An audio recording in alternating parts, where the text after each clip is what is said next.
Hey kids, it's Mr. Fly here, hope you're well. Out and about on the awesome 2020 KTM 1290 SuperDuke R. I've been riding this now for a few days, starting to get to know it a bit, and in this video I'm going to tell you the top 5 things I love about the bike. So if you're interested in this machine, stick around and stay tuned.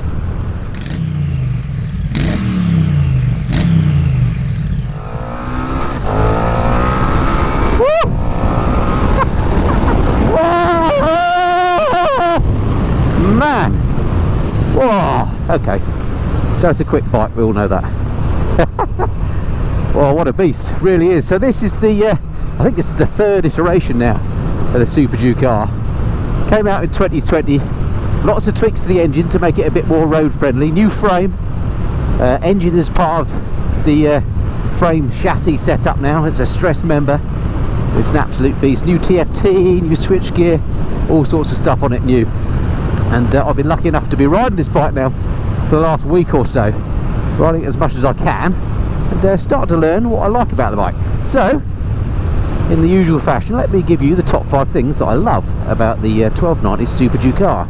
So at number 5, and this is classic TMF stuff here, because I'm not a fast rider or a track demon or anything like that. I tend to go for sort of practical things on bikes. And number 5 on my list is a practical thing, and that is this, the switchgear. This is all new for the 2020 bike, and although it's what I call the PCB stuff, i.e. it's little bits of contacts being made on printed circuit boards, so normally not very tactile, and you can't feel that you've pressed the buttons. What KTM have done with this is attach these sort of proud bits of plastic. It looks more like a sort of something from the joystick generation. You know, if you're flying a flight sim on a PC with a really complicated Sci-Tech hot-ass joystick, you'd have buttons like this. So they sort of learnt from that generation, I think. And although they are just printed circuit board switches, because they're raised and proud like that, and because, for example, the selector has these big paddles that stick out, it's very easy to use, even in gloves. So I absolutely love that about the bike. It's a simple thing, but it's a practical thing. So number 5 on my list of the top 5 things I love about the 2020 SuperDuke R is the switchgear. The new switchgear, just a little thing, they've made it really good now. I really like that about the bike. Alright, on to number 4 then on my top 5 list. And this is something that I often criticise on bikes, because on many bikes I've ridden, I find this is a bit of Emperor's New Clothes, if you see what I mean. And what am I talking about? I'm talking about riding modes. On so many bikes that you ride that have got riding modes, you can't actually feel too much difference between the various modes. Well, that is not the case with the SuperDuke R. I've been riding this, and I've got it at the moment actually in sport mode, although you can't tell that because it says fuel reserve. I need to go and get some fuel in a second. But I've been riding this in sport mode, and that compared to normal road mode is chalk and cheese. It really does unleash the beast, as it were. Really, a rider like me, I should probably have it in road mode, but I just wanted to see what the differences were by playing around with the modes, and I have to say they do make a hell of a difference. The bike just feels sharper, more focused, faster, accelerates quicker. I'm not sure if it does anything with the suspension, but yeah, it's a whole different character when you stick this into sports mode. So that's something I love about this bike, is the riding modes actually do make a difference on this one, which is a nice change. One thing I've noticed about the bike that I don't love is she is quite thirsty. So before I crack on to number 3 on my list, I'll just get to the nearest fuel station and fill her up, and then we'll carry on. This is something I think you'd have to get quite used to with the SuperDuke R. The thirsty old beast.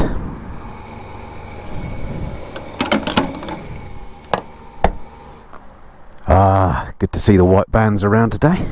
Excellent. Right, so no dramas filling her up. Bring her to life again.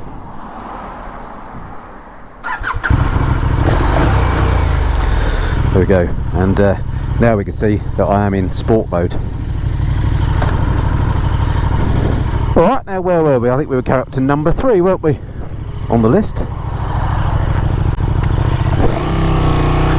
Ah, and no sooner do I lose a white van, but gain a blue one. Get down there, guys. Oh, he's turning off. Excellent. Just coming up to national speed a bit here. One thing I do like about the acceleration on this bike is when you wind it on, and it is blisteringly quick when you do that. You can feel the anti-wheelie just keeping the front wheel down. It's Really nice feature. I'm not going to mess with that and turn it off. Really works to treat that. The electronics on this bike could have easily made my top 5 because they're very sophisticated. Oh, cheeky overtake. So then to number 3 on my list of the top 5 things I love about the KTM 1290 SuperDuke R. And a bit of an unusual one this maybe, and so we'll see how you take to this one. But number 3 on my list is its road presence. I think the bike looks a bit of a beast, and with its new front LED headlight and of course in the KTM orange paint scheme, it just looks a beast on the road. And I think because it's quite a big bike as well, I think it's got excellent presence. I rather like that about the bike. You can see the thing coming. The lights on it are good, and again helped by the bright colours, so it's just a sort of a safety feature, I think, the fact that people can see you around. So that's number 3 on my list, is the presence of the beast. It's just got great road presence, this. So well behaved, this bike. I mean, it's such a hooligan bike, but I mean, you can ride it like a gent. Nothing behind me. Turning into a lovely day. We had massive thunderstorms yesterday. It's very humid out. It's about 28 degrees. But I still want to get all my kit on. And of course, by the way, while I mentioned that, I'm in top level kit today. So if you're interested in the stuff that I'm wearing, stick around and stay tuned to the very end of the video, and I'll do my now infamous fashion segment. I'll take you through all the kit that I'm wearing, where you can get it, how much it costs, that sort of thing, and what I think of it. So stick around to the end of the video if you're interested in kit. Anyway, back to my top 5 list. Just wondering what the best way to go to avoid this traffic is. Looks like we've got lots of people turning off here, so let's stay on this road. Roadworks absolutely everywhere. This is all to do with HS2, our new high-speed rail network that is ploughing its way through the local countryside here. Anyway, number 3 on my list, and this is something that I'm not very often complimentary to KTM about. Just buzz by there quickly. I will slow down though, because it is a 30-mile-an-hour limit here. So number 3 on my list of the top 5 things I love is the looks of the KTM 1290 SuperDuke R. KTM don't often make a good looking bike, I don't think. Sorry KTM. And there are very few KTMs that I absolutely love the looks of. I hated the looks of the RC390, for example. I'm not a big fan of the Super Adventure. The GT looks awful. In my opinion, this is obviously a very subjective thing, but 1 or 2 of their bikes just look really good. I really like the little Duke 390, for example. I thought that looked great. I think this bike looks absolutely excellent. It looks epically fast even when it's sat still, and in this new paint scheme for 2020 with the blue instead of the black, which just goes with the orange really nicely, I think it looks great. And for me, stupid though that sounds, one of the big things that I look at, or one of the things that gets me when I buy a bike, is how it looks. I'm not going to buy a bike if it doesn't look good, and the SuperDuke R just looks corking. So that's number 2 on my list of the top 5 things I love about the bike. Its looks. Well done KTM, the designers have done a good one on this one. Alright, to the important thing then. What's the top thing that I love about the SuperDuke R? What is it that I think is best about this bike? Well, I guess this is something that I'm thinking with how the old SuperDuke R was, which also loved by the way, but it didn't score well on this. And this thing I'm talking about are its road manners. It's just, I mean, this bike is engaging, and it can be a hooligan if you want it when you pop it in sports mode, as I've got it in today. But if you want to, as I mentioned earlier, you can ride it like a gentleman. It's just got a really engaging ride and really engaging road manners. When you ride it slowly, I'll turn off here and come down a slightly slower road. It is just lovely. It doesn't complain when you ride it slowly. It doesn't feel like you're riding a jackhammer that some of these big twins can feel like. You can ride this slowly and it still feels absolutely beautiful. They've got the handling, the fueling on this absolutely nailed. Quick shift is lovely even at slow speeds. And here I am, look, just doing 40 mile an hour here in third, and it's as smooth as you like for a big V-twin. That's beautiful. I've also ridden it in town and through traffic and stuff in first gear at sort of walking pace. The fueling on this with this throttle, they've just got it nailed. It doesn't need any changing. It's just perfect. It's got a beautiful engine, thoroughly engaging. You can ride it like a hooligan, or you can ride it like a gentleman. And if you're only going to have one bike that you want to do it all, And this one absolutely satisfies that. You could commute on this, you could go touring on it, you could ride it every day, or you can ride it as your weekend plaything. And there aren't that many bikes that are as exciting as this that you can say that about. So number one on my list is its sweet, engaging engine. It's just beautiful. Well done, KTM. Alright, so there we have it. That's the top 5 things I love about the 2020 KTM 1290 SuperDuke R. I hope you enjoyed that. Interested to see if you agree or disagree with my findings, if you've got any experience on the bike. There are lots of other things I could have said as well. There's lots to like about this bike. And in a future video, thank you sir, the white van, see, they're not all bad guys. None of them are bad guys. Yeah, in a future video, I'll be taking you through the lessons I've learnt on this bike. I've got it for another week yet, so I'm going to ride it a lot more yet. And not everything in the KTM SuperDuke party is great, so there are some things I don't like about the bike. So in that next video, I'll take you through the lessons I've learned, including the bad things as well. So if you're interested in this bike, stick around, stay tuned for that as well. Don't forget my fashion segment after the video if you're interested in the kit that I'm wearing this time round. And also, if you've not been to my channel before and you've not done so yet, do hit the subscribe button. It'd be great to have you along on the next video. I don't just do bike reviews here on the Mist and Fly. I do bits and pieces about anything and everything to do with motorcycling, trips and tours at home and abroad, the odd live stream, bike news every month, and of course bike reviews as well, kit reviews, all sorts of stuff. Anyway, yeah, hit that subscribe button. That way I can see you on the next video. Alright, look forward to speaking to you then. Until then, this has been the Mist and Fly. Cheerio.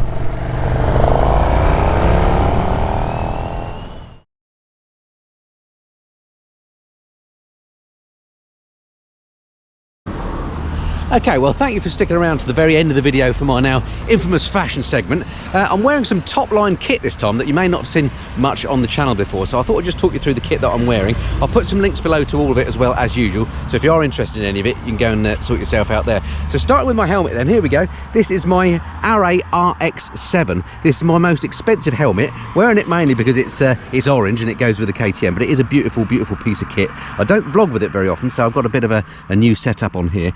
These, if you want one of these, they're really, really expensive. £789. Can you believe that for a helmet? But it is a beautiful helmet, a sort of a sports touring helmet. I really love it. It's really comfortable, and as I say, I'll stick a link below to the helmet. If you're wondering how did I shell out £789 for a helmet, well, I didn't. I was actually given this by a very kind subscriber who had it brand new and no longer needed it, so thank you very much to him. You know who you are, who gave me this helmet. £789 is out of my league, I have to say. Anyway, if it's in your league and you want the best helmet you can get, then check out the link below. It's the Sports Bike Shop. It's an affiliate link, so just full disclosure, if you do click on the links below, you are helping out the channel. I do get a little bit of a kickback, but it's at no extra cost to you, so that would be great if you do follow those links. But that's what that's all about. Okay, so that's the helmet.